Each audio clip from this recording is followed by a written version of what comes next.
On pourrait qualifier ces pâtisseries de gaufres épaisses parce qu'elles sont préparées dans un gaufrier, mais pour Stéphane, ce ne sont pas des gaufres mais des galettes. Il les appelle comme ça parce que c'est ainsi qu'on les appelle dans son pays, le Congo. Les galettes. Les galettes sont des petites gaufres dures comme des biscuits, tandis que les gaufres, c'est moelleux. Les gaufres et les galettes ont par exemple le sel, le sucre, la farine et le sucre vanillé pour ingrédients communs. C'est ainsi que la directrice de Galettes Express, une boutique de vente de gaufres et de galettes en Ukraine, établit la différence entre les gaufres et les galettes.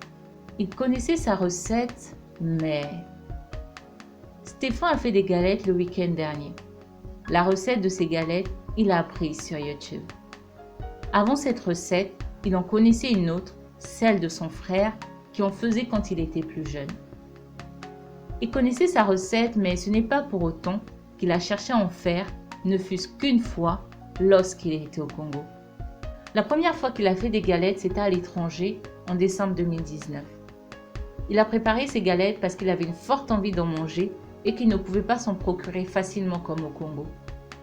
Il y a quelques années, à Pointe-Noire, les galettes étaient vendues un peu partout dans la ville océane congolaise, au coin des rues, au marché, à proximité des établissements scolaires, par des vendeurs ambulants et même dans les petites boutiques de quartier. De nos jours, comme le souligne Stéphane, on n'en trouve pas si facilement là-bas. Le fait que les galettes étaient aussi accessibles conduisait plusieurs à les acheter sans avoir un jour l'aspiration d'apprendre la recette ou d'en faire s'ils connaissaient déjà la recette. C'est un peu ce qui arrive à Stéphane. Est-ce que ça vous est déjà aussi arrivé de cuisiner pour la première fois un plat juste parce que vous avez fortement envie d'en manger et que vous êtes dans un endroit où il n'y a aucun lieu de vente? Avez-vous vécu la même expérience que Stéphane?